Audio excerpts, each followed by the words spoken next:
Welcome to my educational channel విద్యా ఉద్యోగ సమాచారానికి స్వాగతం. Daily GK and current affairs ఇవాళ 220వ వీడియో. చాలా టాప్ 10 క్వశ్చన్స్ ఈరోజు కూడా మనం లేటెస్ట్ కరెంట్ అఫైర్స్ అయితే డిస్కస్ చేయబోతున్నాం. మరి ఛానల్ని సబ్స్క్రైబ్ చేయండి, వీడియోను లైక్ చేయండి. వాట్సాప్ గ్రూప్ యొక్క లింక్ అయితే మీకు కామెంట్ సెక్షన్లో ఇస్తున్నాను, అక్కడ కూడా జాయిన్ కండి. అప్డేట్స్ అయితే మీకు అక్కడ కూడా ఇవ్వడం అనేది జరుగుతుంది. సో నిన్న నేను మీకు క్విజులు అంటే మనకు ప్రతిరోజు ఈ వీడియోలో చివరికి ఒక ప్రశ్న అయితే అడుగుతున్నాను, దాని యొక్క ఆన్సర్ నెక్స్ట్ డే వీడియోస్లో మీకు అందిస్తున్నాను. ఈరోజు మీకు ఫస్ట్ క్వశ్చన్ ఏదైతే ఉందో మనం నిన్న అడిగిన ప్రశ్ననే మీకు ఈరోజు ఫస్ట్ క్వశ్చన్గా ఉంటుంది. ఇటీవల బీహార్లో జరిగిన ఖేలో ఇండియా యూత్ గేమ్స్ 2025లో మొదటి స్థానంలో నిలిచిన రాష్ట్రం ఏది? మనకు కొంతమంది అయితే కామెంట్స్ సెక్షన్లో ఆన్సర్ చేయడం జరిగింది, ఒక 3-4 మెంబర్స్ అయితే.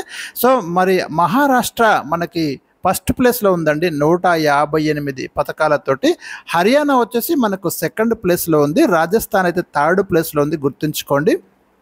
రీసెంట్గా బీహార్లో జరిగిన Khelo India youth games venue Bihar, అది కూడా గుర్తుంచుకోండి. క్వశ్చన్ నెంబర్ 2, తెలంగాణ ముఖ్యమంత్రి. ఇక ఈరోజు కూడా మీకు క్విజ్లో ఒక ప్రశ్న నేను చివరికి ఇస్తాను, ఆ ప్రశ్నకైతే ఆన్సర్ మీరు కామెంట్ సెక్షన్లో పెట్టగలరు. అదేవిధంగా క్వశ్చన్ నెంబర్ 2 వచ్చేసి మనకి తెలంగాణ ముఖ్యమంత్రి 2025 మే 19న ఇందిరా సౌరగిరి జల వికాసం పథకం ఎక్కడ ప్రారంభించారు? మనకు తెలంగాణ రాష్ట్ర ముఖ్యమంత్రి రేవంత్ రెడ్డి ఒక స్కీమ్ లాంచ్ చేయడం జరిగింది మనకి మే 19, 2025న. ఆ స్కీమ్ పేరు వచ్చేసి మనకు ఇందిరా సౌరగిరి జల వికాసం పథకం అండి.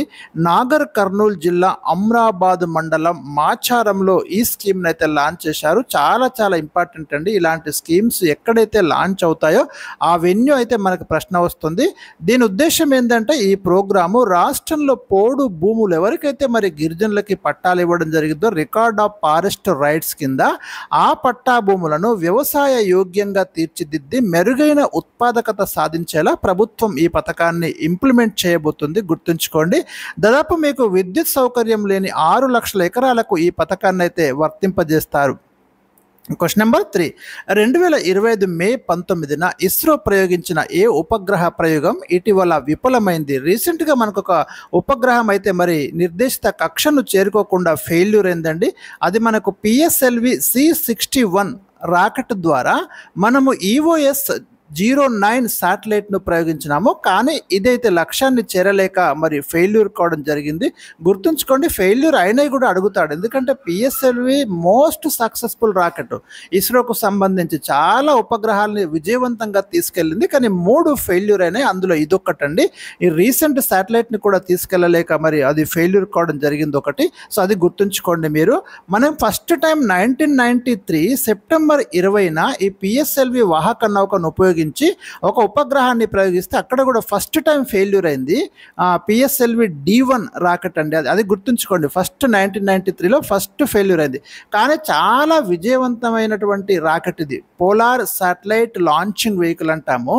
మన ఇస్రో వద్దనున్న ఫస్ట్ తరంలో మీకు SLV కానివ్వండి, అంత మొదటి తరంలో ఉన్న SLV, తర్వాత ASLV, తర్వాత PSLV, తర్వాత GSLV, ఇట్లా మనకు అడ్వాన్స్డ్ శాటిలైట్స్ ఉన్నాయి.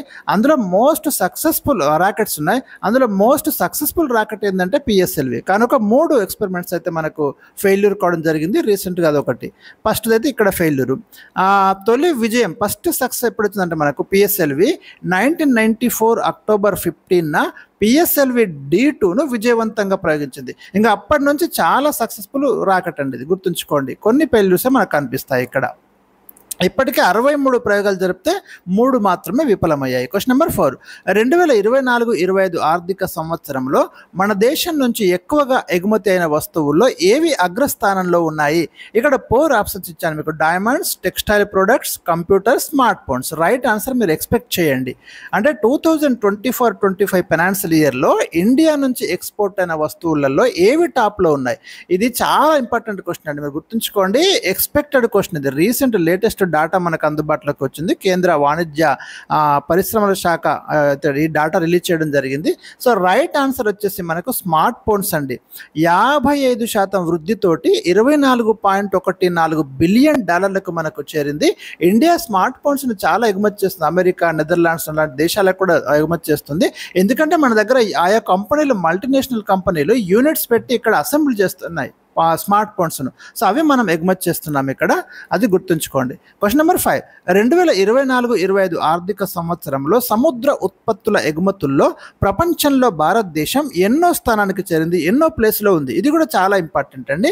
సముద్ర ఉత్పత్తుల ఎగుమతుల్లో మనం వరల్డ్లో 4th ప్లేస్లో ఉన్నాం లేటెస్ట్ డాటా ప్రకారం 2024-25 ప్రకారం, అది కూడా గుర్తుంచుకోండి. క్వశ్చన్ నెంబర్ 6, ఆపరేషన్ సింధూర్పై ప్రపంచ దేశాలకు వివరాలను వెల్లడించడంతో పాటు పాకిస్తాన్ తీరును ఎండగట్టడానికి భారతదేశం 7 బృందాలను, దౌత్య బృందాలను విదేశాలకు పంపించనుంది.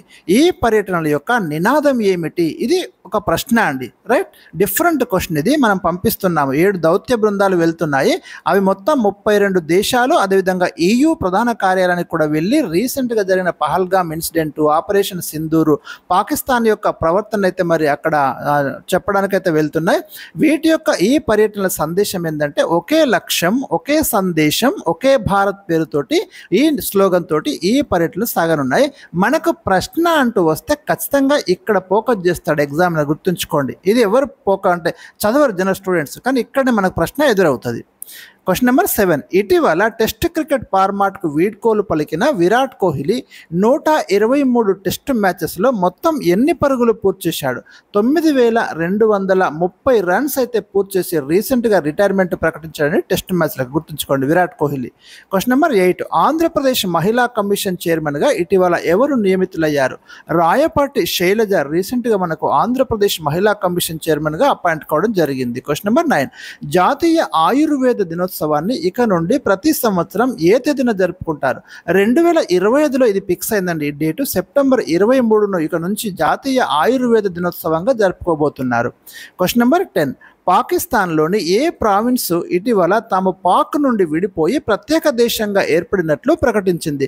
చాలా చాలా ఇంపార్టెంట్ అండి ఇది. పాకిస్తాన్లో ఉన్న 4 ప్రావిన్స్ అంటే 4 రాష్ట్రాలలో ఒకటి బలూచిస్తాన్ అండి. ఈ బలూచిస్తాన్ ఎప్పటి నుంచో పాకిస్తాన్ నుండి విడిపోయి ప్రత్యేక దేశంగా ఏర్పడాలని బలూచ్ లిబరేషన్ ఆర్మీ ఒకటి ఏర్పడి అక్కడ మరి తీవ్రమైన దాడులకైతే పాల్పడింది.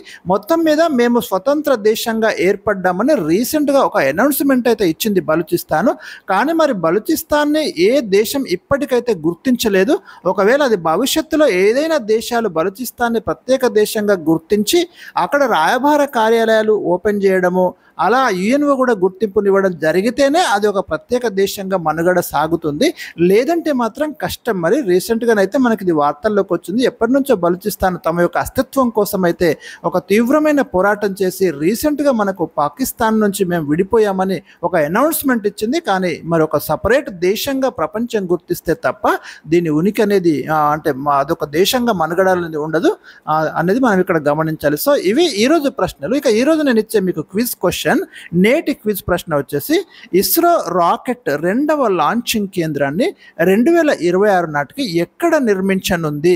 రైట్, ఇది మీరు ఆన్సర్ అయితే నాకు రేపు మీరు పోస్ట్ చేయండి, కామెంట్ సెక్షన్లో పోస్ట్ చేయండి, రేపు మీకు ఆన్సర్ ఇస్తాను. ఒకటి మనకు శ్రీహరికోటలో ఉంది రాకెట్ లాంచింగ్ కేంద్రం, రెండవది ఒకటి రెడీ చేస్తున్నారు. 2026 నాటికి దాన్ని పూర్తి చేస్తామని ఇస్రో చైర్మన్ మనకు మొన్న స్టేట్మెంట్ ఇచ్చారు 2 days బ్యాక్. సో అందుకే ఈ క్వశ్చన్ అయితే నేను తీసుకున్నాను. సో ఇవ్వండి ఈరోజు మీకు ఇచ్చినటువంటి చాలా ముఖ్యమైన ప్రశ్నలు. Thank you for watching.